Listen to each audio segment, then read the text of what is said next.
Hi, this is Vishnu. In the last lecture, we have completed electric field and electric line of force. ठीक है, electric field और electric line of force तक हम लोग देख चुके थे. आज हम लोग को क्या पढ़ना है? इलेक्ट्रिक फ्लक्स और electric field due to dipole. ठीक है, इलेक्ट्रिक फील्ड हम लोग पढ़ चुके थे एक पॉइंट चार्ज के कारण. वो क्या होता था? E is equal to k q by r square और E is equal to F by q. इसको हम लोगों ने क्या बोला था? Electric field intensity. Okay, now आज हम लोगों को क्या पढ़ना है? Electric flux. ये बहुत ही इंपॉर्टेंट कंसेप्ट है that you have to understand. ठीक है, बिकॉज इलेक्ट्रिक फ्लक्स के बाद हम लोग गॉस लॉ जब पढ़ते हैं तो उधर भी इसका ही कंसेप्ट यूज होता है. ठीक है, अच्छा, कुछ लोगों को लग रहा होगा कि मैंने इलेक्ट्रिक जो फील्ड पढ़ा है उसके बाद कंटिन्यूस चार्ज डिस्ट्रीब्यूशन नहीं पढ़ा है. एक्चुअली मैं जो है ना एनसीईआरटी के टॉपिक्स के हिसाब से ही आगे बढ़ रहा हूँ. ठीक है, मतलब एनसीईआरटीज़ में जैसे जैसे टॉपिक दे रखे हैं उस तरह से पढ़ा रहा हूँ ताकि आप लोगों को दिक्कत ना हो. ठीक है, तो कंटिन्यूस चार्ज डिस्ट्रीब्यूशन जो है we will discuss it later. ठीक, छोड़ेंगे नहीं कुछ. नाउ अब इलेक्ट्रिक फ्लक्स समझते हैं. ठीक है, ध्यान से समझना, बहुत इंपॉर्टेंट कॉन्सेप्ट है, बहुत इजी है. ठीक है, थोड़ा सा अगर एक बार ही ध्यान दे दोगे तो समझ में आ जाएगा. इसके बाद गॉस लॉ बहुत आसान है, वो बोर्ड्स में भी आता है और कंपटीशन में भी बहुत इंपॉर्टेंट रोल प्ले करता है इलेक्ट्रिक फ्लक्स और गॉस लॉ. चलो, इलेक्ट्रिक फ्लक्स. उससे पहले ये देखो, हम लोग इलेक्ट्रिक लाइन ऑफ फोर्स पढ़े थे. अगर कोई भी चार्ज प्लस क्यू है तो इसके कारण इलेक्ट्रिक फील्ड कैसा होगा? कुछ भी इस तरह से आउटवर्ड डायरेक्शन में हम लोग बोल रहे थे. ये बेसिकली क्या है? इलेक्ट्रिक लाइंस ये है. ठीक है, ये इमेजिनरी है. अब एक चीज़ यहाँ पर तो क्लियर है, ये भी बताया था कि इस जगह पर कोई एक पॉइंट है A और ये कोई पॉइंट है B. तो A पर जो इलेक्ट्रिक फील्ड है उसका इंटेंसिटी क्या होगा? B के पॉइंट के इलेक्ट्रिक फील्ड इंटेंसिटी से ज़्यादा होगा. क्यों? यहाँ पर लाइंस क्या है? डेंसर. ठीक है, और ये इस तरह से. अब हम लोग ऐसा कर सकते हैं, मान लो कोई एक इस तरह से करके सरफेस ले लिया. ठीक है, this is a cross sectional area. ठीक है, ये क्या है? Cross sectional area. मतलब इधर से लाइन जा रहा है और इससे पास कर रहा है इस तरह से. मैं भी आपको दिखाता हूँ. देखो, इस तरह से लाइन्स आ रहा है, इलेक्ट्रिक लाइन्स, और इधर क्रॉस कर रहा है. तो ये इस तरह से कॉपी रख सकते हैं, इस तरह से भी रख सकते हैं, इस तरह से भी रख सकते हैं. ठीक है, इस तरह से भी रख सकते हैं, इस तरह से भी, किसी तरह से हम लोग रख सकते हैं, ऐसे रख सकते हैं, ऐसे रख सकते हैं. ठीक है, तो ये इसलिए मैंने दिखाया बिकॉज अभी हम लोग वही समझना है. देखो, इसको हम लोग सिंपली इस तरह से बनाते हैं. ये इलेक्ट्रिक लाइंस है. ठीक है, क्या है? Electric lines. यहाँ पर क्या लिया? एक क्रॉस सेक्शनल एरिया, एक समझो कॉपी है ना, उसको इस तरह से ले लिया.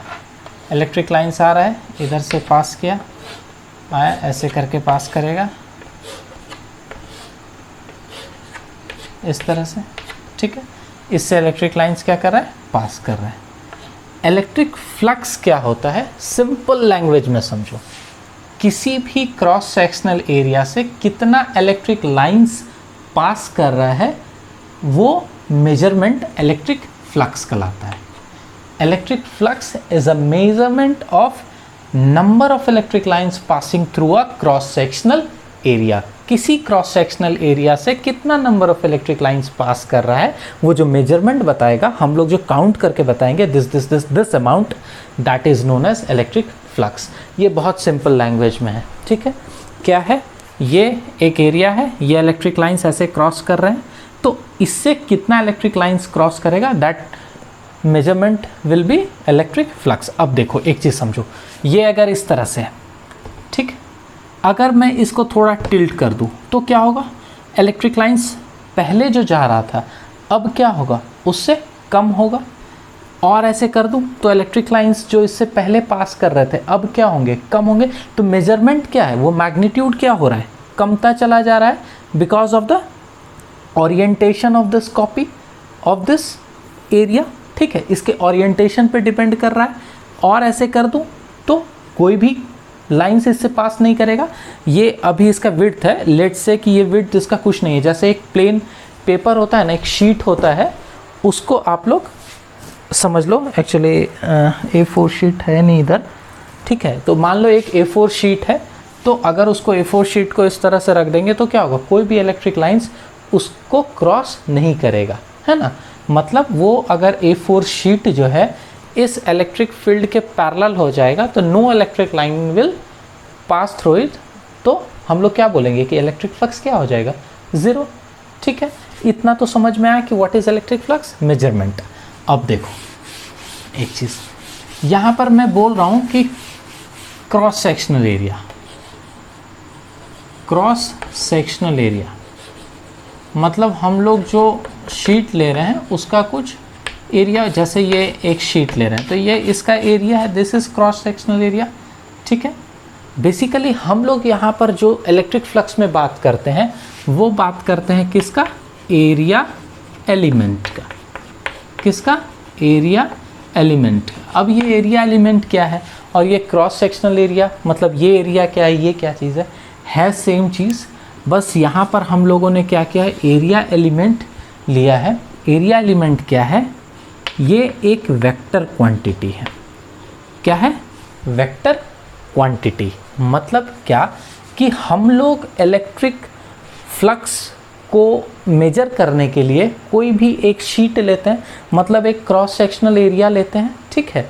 वो क्रॉस सेक्शनल एरिया को हम लोग प्लेस करते हैं इलेक्ट्रिक लाइंस के सामने, और जितना इलेक्ट्रिक लाइंस पास करता है, the measurement of the number of electric lines passing through that area is electric flux, वो इलेक्ट्रिक फ्लक्स होता है, ठीक। तो वो जो एरिया होता है ना, उसको हम लोग यहाँ पर क्या बोलते हैं, area element. Why the name has been changed, because area element is a vector quantity. क्या है, एक वेक्टर है। तो वेक्टर है तो इसमें क्या होगा, मैग्नीट्यूड होगा और क्या होगा, डायरेक्शन होगा। क्या होगा, मैग्नीट्यूड होगा और डायरेक्शन होगा। तो मान लो ये वाला एरिया मैंने लिया था, या ये जो डायरी मैं आपको दिखा रहा हूँ, ठीक है, ये एक एरिया है। तो इसका अगर मैं बोल रहा हूँ कि एरिया एलिमेंट, मतलब क्या, सिंपल समझो कि इसका एक छोटा सा ऐसे पार्ट ले लो, दैट इज़ एरिया एलिमेंट, ठीक है, जिसको लेके हम लोग मेजर कर रहे हैं इलेक्ट्रिक फ्लक्स, ठीक। तो मैंने ये बताया ये क्या है, it is a vector quantity, and if it is a vector quantity it should be having magnitude and direction. So what is magnitude of the area element, the total area is the magnitude of the area element, and what is the direction of area element, this you have to understand. देखो area element का जो direction होता है ना, वो conventionally, ध्यान रखना, ये नहीं कि मैं कह रहा हूँ या कोई लॉ है, नहीं, कन्वेंशनली। कन्वेंशनली का मतलब क्या होता है, जो ट्रेडिशनली हम लोग यूज़ करते चले आ रहे हैं, जिस तरह से करंट के लिए यूज़ करते हैं कि पॉजिटिव से निगेटिव की तरफ करंट फ्लो करता है, या हम लोग जब दो ऑब्जेक्ट को रब कर रहे थे तो चार्ज का ट्रांसफ़र हो रहा था वहाँ पर जो फर और ग्लास रॉड में। तो कन्वेंशनली हम लोग क्या करते हैं कि मान लेते हैं कि जो करंट है वो पॉजिटिव से निगेटिव प्लेट की तरफ जा रहा है ना। तो कोई लॉ नहीं है, कन्वेंशनली हम लोग मान लिए सिमिलर टू दैट इस एरिया एलिमेंट का जो डायरेक्शन है वो हम लोग मान लिए हैं परपेंडिकुलर टू द सरफेस, ठीक है। मतलब अगर ये ऐसे करके एरिया है तो इसके परपेंडिकुलर जो होगा direction, that would be the direction of area element. अब तुम एक चीज़ बताओ कि ये जो परपेंडिकुलर है हम लोग दो तरीके से रख सकते हैं, या तो ये परपेंडिकुलर, अगर मैं बोलूँ कि this is a area element तो इसका मैग्नीट्यूड क्या हो जाएगा, ये दिस इज़ द, ये जो सरफेस का मैग्नीट्यूड है ये इसका मैग्नीट्यूड हो जाएगा। और मैं अगर पूछूंगा कि इसका डायरेक्शन बताओ, because it is a vector quantity, तो डायरेक्शन क्या होगा, perpendicular to the surface. Perpendicular इधर भी हो सकता है और नीचे के तरफ भी हो सकता है, ठीक, समझ में आ रहा है। तो परपेंडिकुलर ऊपर भी हो सकता है इस तरह से भी और नीचे की तरफ। तो कौन सा परपेंडिकुलर हम लेंगे इसका डायरेक्शन, तो कन्वेंशनली हम लोग आउटवर्ड डायरेक्शन जो है परपेंडिकुलर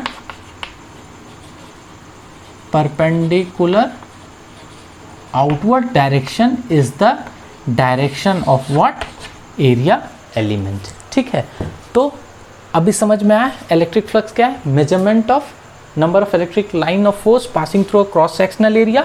वो जो क्रॉस सेक्शनल एरिया है that is basically in electric flux is known as area element, and this area element is a vector quantity, ठीक है, having magnitude equal to the magnitude of the area and direction perpendicular outward। हमेशा अगर मैं बोलूँ कि this board is a area element तो इसका magnitude क्या हो जाएगा, ये पूरा बोर्ड, और इसका डायरेक्शन क्या होगा, perpendicular outward, inward नहीं, perpendicular outward, ठीक है। अब देखो ध्यान से, अब क्या बताया यहाँ पे, देखो ये इलेक्ट्रिक लाइन्स है, ठीक है, electric lines is a vector quantity. इस तरह से इसका डायरेक्शन कैसा है, इस तरह से। अब हम लोग कोई एक एरिया एलिमेंट ले लिए, मान लो ऐसे करके ले लिया, इस तरह से, ठीक, ये यहाँ से ऐसे पास कर रहा है इलेक्ट्रिक लाइन्स, ठीक। तो अगर हम लोग बोले इलेक्ट्रिक फ्लक्स क्या होगा यहाँ पर, तो फ्लक्स इज इक्वल टू होता है dot product of the electric field and this area element. मान लो ये एरिया एलिमेंट जो है वो क्या है, डेल्टा एस। एस क्या चीज़ है, एरिया। डेल्टा मतलब स्मॉल पार्ट, हम लोग जो पढ़ रहे हैं एक स्मॉल पार्ट लेके पढ़ रहे हैं, ठीक है। तो delta S is what, area element. It is also a vector quantity. क्यों, मैंने अभी तुम लोगों को बता दिया कि this is a vector quantity having magnitude equal to the area of this and direction perpendicular to the surface of the plane, ठीक। तो फ्लक्स इज इक्वल टू क्या हो जाएगा, ई डॉट डेल्टा एस। क्या हो जाएगा, ई डॉट डेल्टा एस। इसका मतलब यहाँ से एक चीज़ तो हम लोग को समझ में आ रहा है कि फ्लक्स इज क्या है, इज अ स्केलर क्वांटिटी। क्या है, स्केलर क्वांटिटी। मैंने पहले भी बोला डेफिनेशन में कि ये मेजरमेंट देता है कि किसी भी एरिया से कितना number of electric lines pass कर रहा है, मेजरमेंट देता है। कोई डायरेक्शन का तो बात नहीं किया। What does it mean, it means it is a scalar quantity. और बाय डेफिनेशन भी फ्लक्स क्या होता है, एक scalar quantity. Flux is equal to E dot D S is equal to, हम लोग लिख सकते हैं इसको E delta S cos theta. What is E, it is the magnitude of electric field. E का वैल्यू जो भी होगा, delta S, what is delta S, the area what is given, ठीक है। डेल्टा क्यों यूज़ करते हैं, एक स्मॉलर एरिया। मान लो इतना बड़ा एरिया दिया है, ठीक है, तुम लोग को बोलेगा, समझना, डेयरी मिल्क खाते हो ना, अगर ये इस तरह से है डेयरी मिल्क का पार्ट, ठीक है, ये इसका पूरा एरिया है एस, तो एक जो पार्ट है ना उसको हम लोग डेल्टा एस कह सकते हैं, स्मॉलर पार्ट। अगर हम लोग ये फाइंड कर लें कि इससे कितना number of electric lines pass कर रहा है, let's say 5 electric lines are passing through it, तो हम लोग बोल सकते हैं ना 5, 10, 15, 20, 25, 30, 35, 5, 40, 40 इलेक्ट्रिक लाइन ऑफ फोर्स पूरे एरिया से पास कर रहा होगा। सिमिलर थिंग यहाँ पर है। डेल्टा एस क्यों लिया, एक छोटा सा एरिया ले लिया, उससे देख रहे हैं कि नंबर ऑफ इलेक्ट्रिक लाइंस कितना पास कर रहा है। अकॉर्डिंग टू दैट, अगर वो बड़ा होगा तो सिमिलर टू दैट उतना इलेक्ट्रिक लाइन ऑफ फोर्स उससे पास करेगा, तो हम लोग यहाँ लिख सकते हैं, ठीक। तो इसलिए ये है, तो E delta S is the area cos theta. ये इंपॉर्टेंट है यहाँ पे, this theta, this you have to understand now. चलो देखो, ये थीटा क्या है, यहाँ पर आपको पूछ देगा कि phi is equal to E dot D S is equal to E delta S cos theta. What is theta, तो तुम बोलोगे theta is the angle between, ध्यान से समझना, theta is the angle between E electric line of force and area element delta S. Electric line of force E और area element जो delta S है, इस दोनों के बीच का एंगल है क्या, दिस थीटा, ठीक।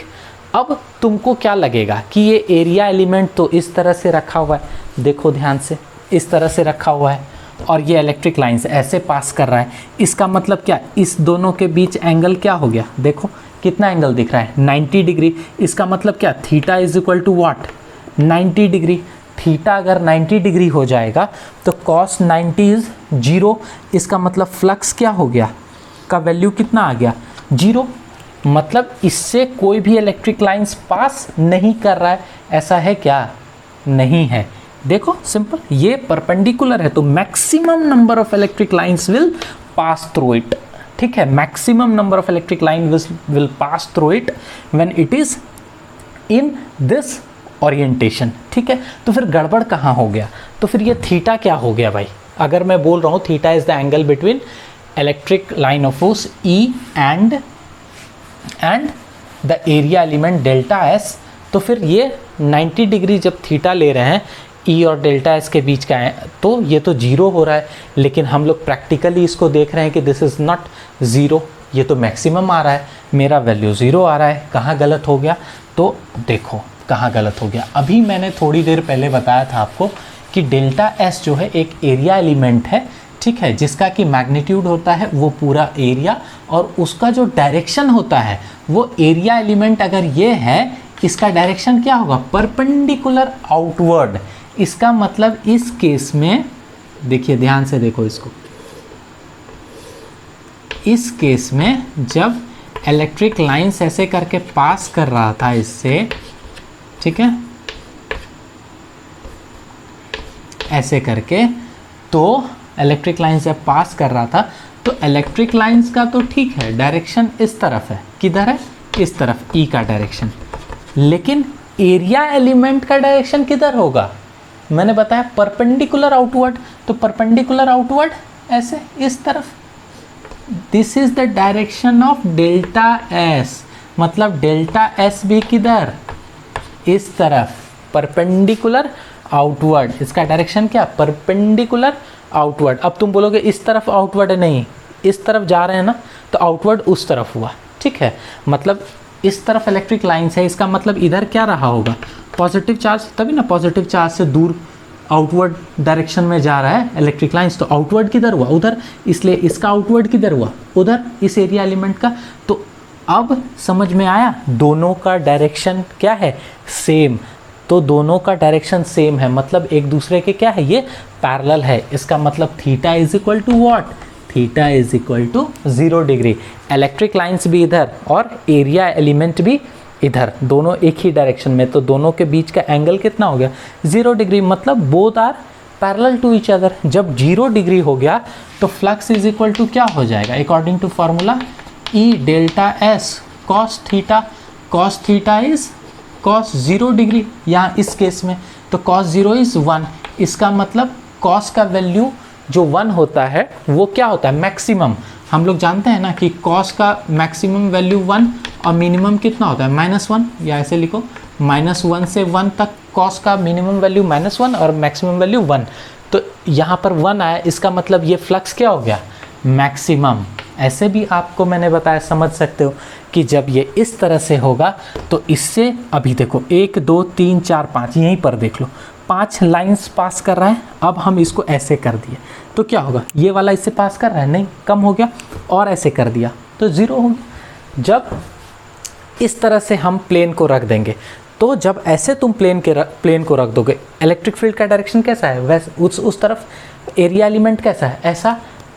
अगर हम बोलेंगे फ्लक्स बराबर व्हाट, तो E डेल्टा S cos theta, theta is the angle between E and area element, तो एरिया एलिमेंट का डायरेक्शन क्या लेना है, ये वाला परपेंडिकुलर आउटवर्ड, इस तरफ, मतलब एरिया एलिमेंट का डायरेक्शन कैसा, इस तरफ, इलेक्ट्रिक फील्ड का डायरेक्शन कैसा, इस तरफ, दोनों के बीच का एंगल कितना, 90 डिग्री, मतलब theta is equal to 90, cos 90 is equal to 0, इसका मतलब फ्लक्स इज इक्वल टू 0। सही भी है, जब ये इस तरह से है इसके पैरेलल, तो कोई भी इलेक्ट्रिक लाइंस, ये देखो ये पतला सा, कोई भी इलेक्ट्रिक लाइंस इससे पास कर रहा है, नहीं पास कर रहा है, सब ऐसे ऐसे जा रहा है, ये इसके पैरेलल हो गया।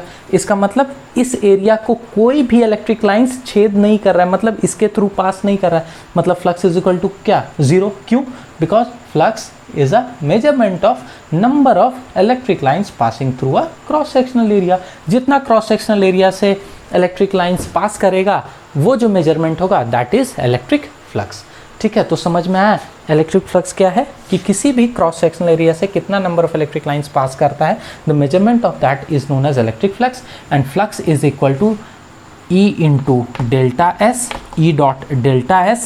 What is E? It is electric field. Delta is S is, ध्यान रखना यहाँ पर area element, delta S is area element. Area element is a vector quantity. तुमको डायरेक्ट पूछ सकता है व्हाट इज एरिया एलिमेंट, तो बोलोगे area element is a vector quantity having magnitude equal to the total area and the direction of area element is perpendicular outward. Conventionally it is taken perpendicular outward. ठीक है, so this is electric flux. आज समझ में, simple, बहुत simple. Electric flux क्या है, तुमसे पूछेगा इलेक्ट्रिक फ्लक्स क्या है, कि किसी भी एक एरिया से कितना इलेक्ट्रिक लाइंस पास करता है ना, वो जो मेजरमेंट होता है दैट इज इलेक्ट्रिक फ्लक्स. और ये क्या है, एक स्केलर क्वांटिटी है, because flux is equal to E dot delta S, where is electric field, delta S is area element, theta. This is very important.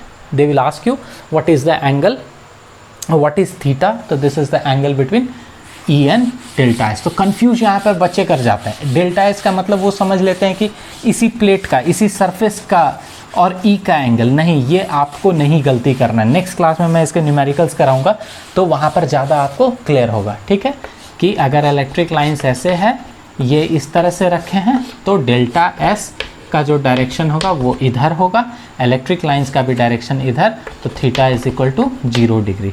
अगर इलेक्ट्रिक लाइंस इस तरह से है, सरफेस इस तरह से है, कुछ इस तरह से, तो इसका जो डेल्टा एस का डायरेक्शन किधर हो जाएगा, परपेंडिकुलर आउटवर्ड. तो this is the direction of delta S, this is the direction of ई.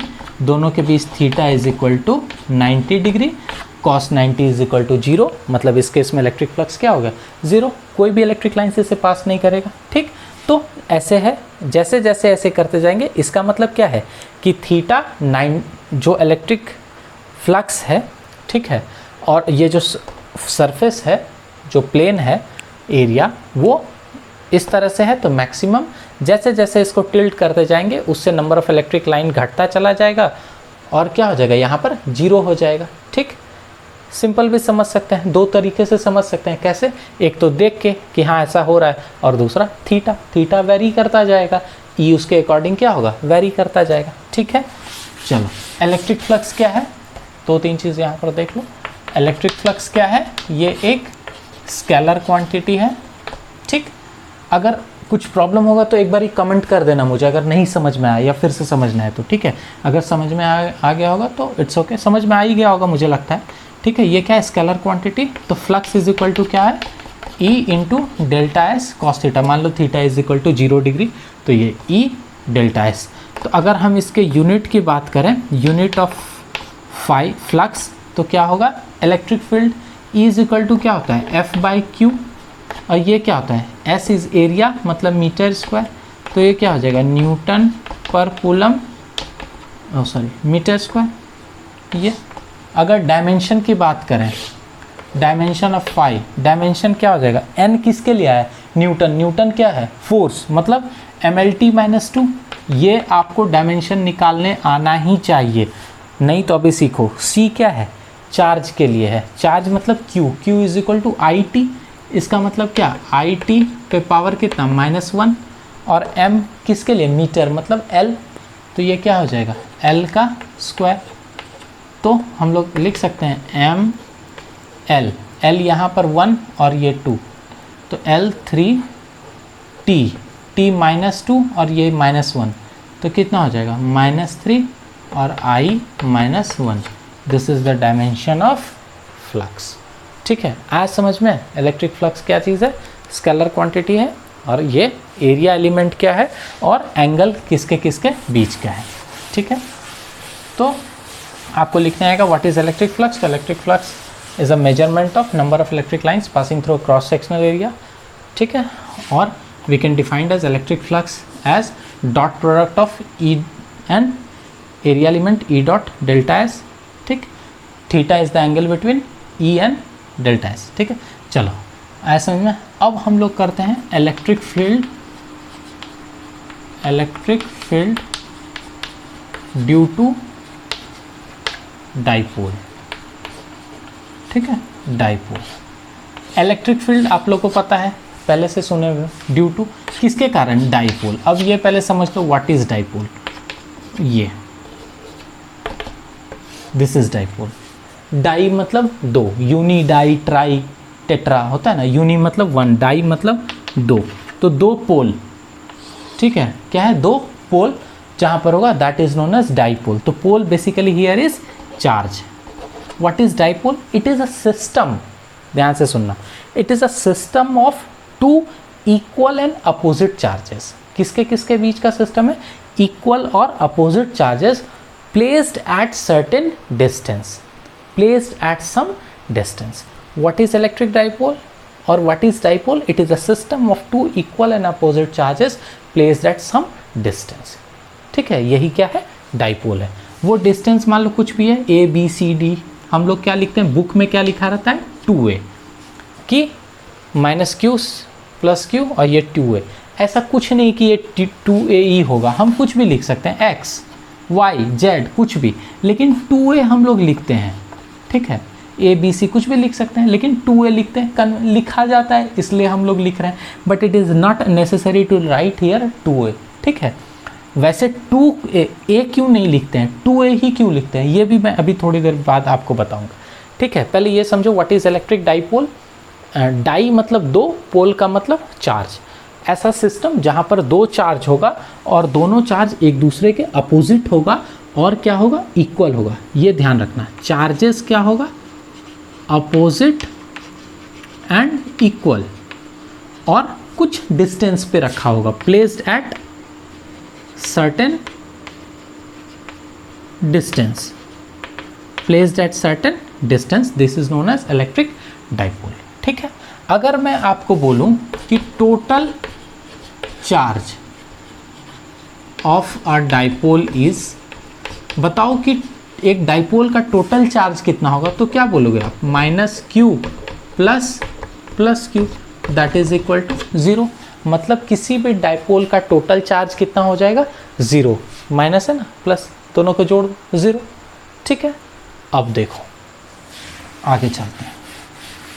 अगर मैं आपको ऐसा बोलूं कि ये -q चार्ज है, ये +q चार्ज है, they are placed at 2a distance, तो इसके कारण अगर इलेक्ट्रिक फील्ड यहाँ पर क्या होगा, E, तो क्या है, देखो ये दोनों चार्ज, यहाँ पर कोई भी पॉइंट है P, यहाँ पर इलेक्ट्रिक फील्ड पूछा जा रहा है कि E at P is equal to what, ठीक।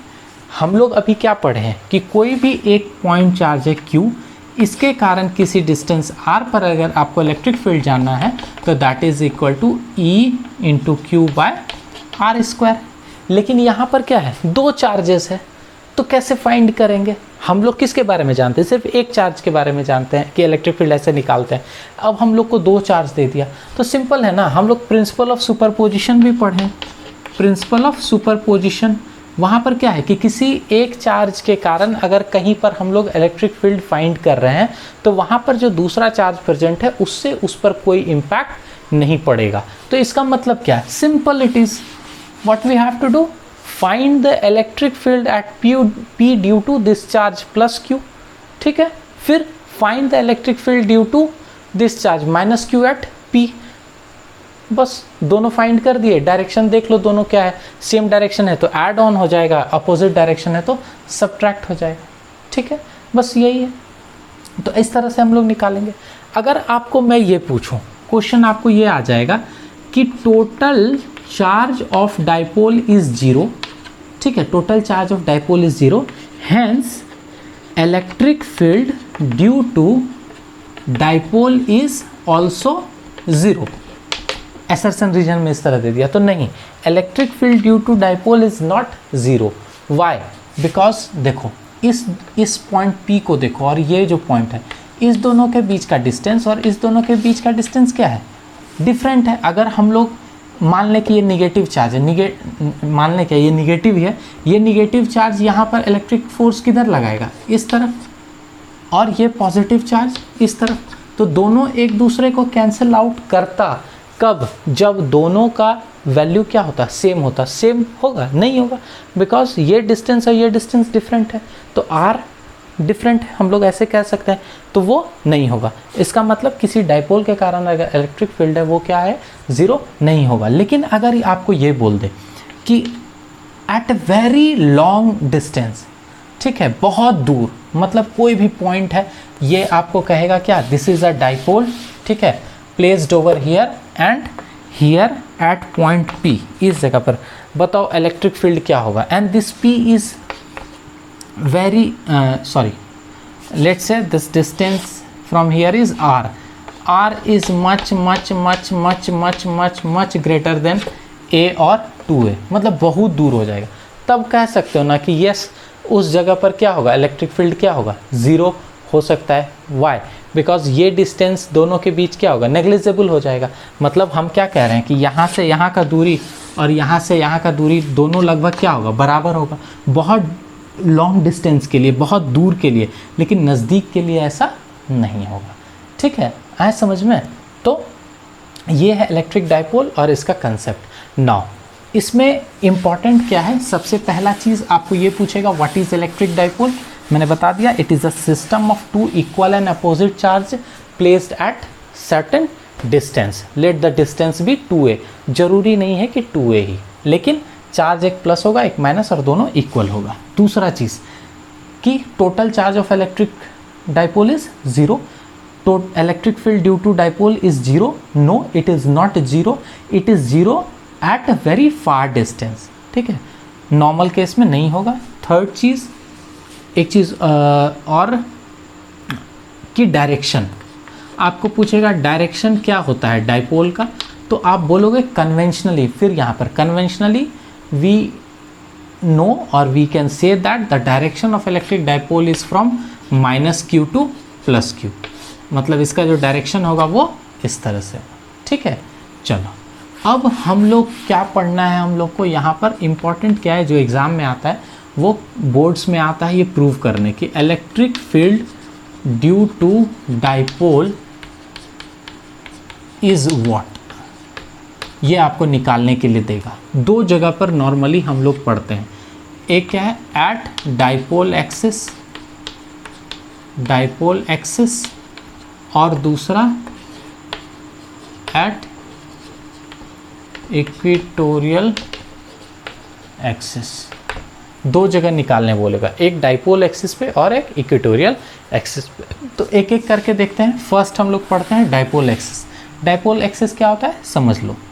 ये यहाँ पर चार्ज है -q, ये चार्ज है +q, ये डिस्टेंस कितना 2a। ठीक है, ये कोई पॉइंट है a, ये कोई पॉइंट है b। इस दो चार्ज को जो लाइन ज्वाइन कर रहा है वो कौन सा है, दिस लाइन। इसी लाइन को ऐसे एक्सटेंड कर दो, this is known as dipole axis. Dipole axis is a line which joins the two charges -q and +q। ठीक है, अब देखो इस डाइपोल एक्सिस पर आपको बोल रहा है क्या निकाल लें, इलेक्ट्रिक फील्ड निकाल लें। ठीक है, तो मान लो किसी पॉइंट हम लोग यहाँ पर देखते हैं, P पॉइंट पर हम लोग फाइंड करेंगे। उससे पहले एक चीज़ समझ लो कि ये जो है ना, दिस इज़ द सेंटर, मतलब what is this, this is A, this is also A। इसी कारण से हम लोग 2a लिए थे। अगर सिर्फ a ले ले तो क्या होता है, a/2 लिखना होता, तो a/2 से बचने के लिए यहाँ पर क्या ले लिया जाता है, 2a। ठीक है, दिस इज़ द रीज़न हम लोग 2a लेते हैं। चलो अब this is the centre, this is known as centre of dipole, centre of dipole. Okay, this is known as centre of dipole. Now हम लोग को क्या करना है, इलेक्ट्रिक फील्ड फाइंड करना है due to dipole at dipole axis, and let's say the point at dipole axis is P point पर find करना है। तो सिंपल है, अगर हम लोग फाइंड करें electric field at P due to A, P पर A के कारण, देखो ध्यान से, let this distance is R, ये क्या है R, तो यहाँ से यहाँ पूरा क्या हो जाएगा R प्लस A।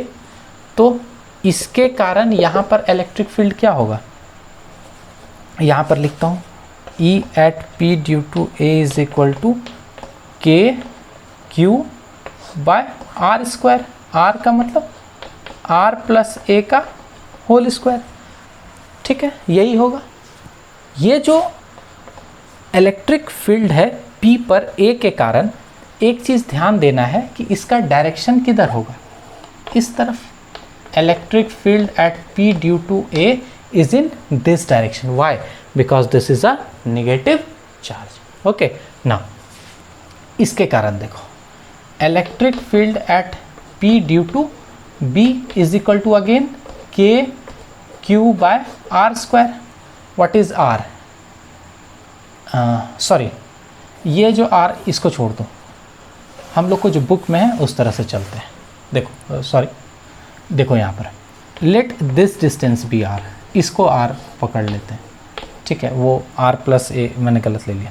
ठीक है, यहाँ पर ये क्या हो गया, R प्लस A। ठीक है, दिस इज, यहाँ से लेके यहाँ पर क्या है, this is R, this is A and this is A, so this distance is R plus A। तो ये ठीक है।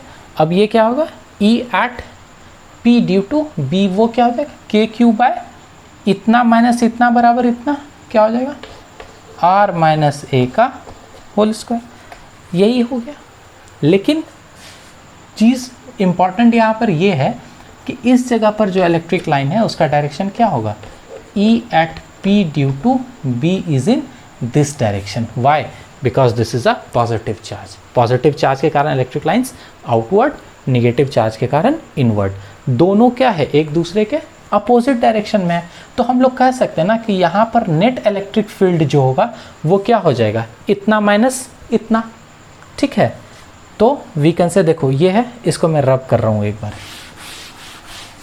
तो net electric field at P is equal to electric field at P due to B minus electric field at P due to A। ठीक है, क्यों इतना minus इतना किया, इतना माइनस इतना क्यों किया, बिकॉज ये वाला क्या होगा, बड़ा, क्योंकि ये डिस्टेंस क्या है, छोटा, मतलब कम डिस्टेंस है, तो इलेक्ट्रिक जो पावर होगा, इलेक्ट्रिक इंटेंसिटी वो क्या होगा, ज़्यादा होगा, इसलिए ये। तो is equal to what, KQ R minus A का whole square minus KQ R plus A का होल स्क्वायर। ठीक है, यही होगा। अब इसको रब करता हूँ एक बार। तो हम लोग KQ कॉमन ले लो, KQ 1 by R minus A का whole square minus 1 by R plus A का होल स्क्वायर। इसका अगर आप ले लोगे LCM तो क्या हो जाएगा, R माइनस A का whole square R plus A का होल स्क्वायर। ये क्या हो जाएगा इधर, R प्लस A का whole square minus R minus A का होल स्क्वायर, यही होगा। ठीक, ये आ गया मेरे पास। अब इसको रब कर देता हूँ। No, this is equal to, ये क्या लिखेंगे, R square plus A square plus 2AR, ये माइनस है, R square plus A square minus 2AR और बाय, इसको देखो ऐसा लिख सकते हैं, R minus A, R minus A, R plus A, R plus A। ठीक है, ये लिख सकते हैं हम लोग। अब देखो, इसको ब्रैकेट से बाहर करो, R square plus A square plus 2AR minus R square minus A square plus 2AR by R minus A into R plus A, इस दोनों को लो और इस दोनों को, R minus A into R plus A is R square minus A square, इधर भी क्या हो जाएगा, R square minus A square. ठीक है, इतना ठीक है। अब ऊपर से रब कर देता हूँ, तो देखो क्या होगा, ये R स्क्वायर, ये R स्क्वायर कट गया, A स्क्वायर कट गया, ये 2AR what is equal to 4AR। KQ पहले से है बाहर में, उसको रहने दो, बाय ये क्या हो जाएगा, R square minus A square का होल स्क्वायर। ठीक है, यही क्या हो जाएगा, electric field due to dipole at dipole axis. ठीक है, लेकिन एक चीज़ यहाँ पर ध्यान दो, if R is greater than A, मतलब जो पॉइंट हम लोग P लिए थे वो क्या है, ए के कंपैरिजन में वो जो आर है वो बहुत ही बड़ा है। अगर बहुत ही बड़ा है, समझना ये चीज़, ए क्या है, बहुत छोटा है, मतलब अगर 0.5 है, इसका स्क्वायर करोगे तो क्या हो जाएगा 0.25 हो जाएगा ना, और छोटा होता चला जाएगा, मतलब छोटी चीज़ का स्क्वायर करोगे तो वो क्या होगा, और छोटा चला जाएगा, होता चला जाएगा। इसके कंपैरिजन में ये क्या है, बहुत स्मॉल है। ठीक है, तो जब बहुत स्मॉल है तो हम लोग इसको क्या करते हैं, वी विल रिमूव ए। क्यों? ऊपर से ए नहीं हटाएंगे, सिर्फ कहाँ से हटाएंगे, नीचे से। क्यों? बिकॉज स्क्वायर है, छोटे चीज़ का स्क्वायर करो और छोटा होगा, उस पर भी ये होल स्क्वायर है और छोटा होता चला जाएगा। मतलब ये क्या होगा, नेग्लिजिबल। अगर आर में इसको डिक्रीज़ करें, ठीक है, अगर तुम्हारे पास 1 करोड़ रुपया है, उसमें 1 रुपया डिक्रीज़ कर दो तो क्या होगा, नेग्लिजिबल हो जाएगा, कोई उतना वैल्यू नहीं है उसका। इसलिए इसको हम लोग रिमूव करते हैं, ऊपर में नहीं करेंगे, बिकॉज ये ए का वैल्यू अगर 0.5 है तो वो एक वैल्यू है, लेकिन उसी का अगर स्क्वायर कर दें तो वो बहुत छोटा हो जाता है, इसलिए सिर्फ इसको रिमूव करते हैं। तो विल रिमूव ए, तो क्या हो जाएगा KQ4AR बाय, ये क्या हो गया, R इंटू 4, ये ए स्क्वायर हट गया तो ये क्या हो गया, कट गया, is equal to 4A by R cube. और इसको हम लोग ऐसा लिख सकते हैं 4AK बाय आर क्यूब है, इस k को हटा के लिख सकते हैं into 1/4 pi epsilon naught, 4 cut गया तो क्या हो गया, AQ by pi into epsilon naught into R cube, ऐसे भी लिख सकते हो। ठीक है, तो ये क्या हो गया, electric field, this is electric field due to a dipole at dipole axis. ठीक है, कोई दिक्कत? चलो एक बार इसको नोट डाउन कर लो। ठीक है, हो गया होगा। चलो इसको हम लोग क्या लिखते हैं, 2 तरीके से लिख सकते हैं, E is equal to 4AK by R cube, या इसको लिख सकते हैं 4AQ by 4 pi epsilon naught into R cube, या आप ये 4 कटा दो तो इस तरह भी लिख सकते हैं। ठीक है, तो this is what we have to understand, we have to learn properly, because board में ये डायरेक्ट आपको प्रूव करने भी आ जाता है, और ये इसका इम्प्लीकेशन बहुत है, हम लोग न्यूमेरिकल्स करेंगे तो वहाँ पर हम लोग इसको समझेंगे। ठीक है, आज यहीं पे छोड़ते हैं, कल हम लोग electric field due to dipole at equatorial axis वो पढ़ेंगे, उसके बाद हम लोग कुछ न्यूमेरिकल्स करेंगे फ्लक्स पे और इलेक्ट्रिक डाइपोल के कंसेप्ट पे, फिर टॉर्क देखेंगे इलेक्ट्रिक डाइपोल के साथ साथ, और उसके बाद हम लोग मूव करेंगे नेक्स्ट टॉपिक पे। Okay, for then, till then, thank you, bye bye.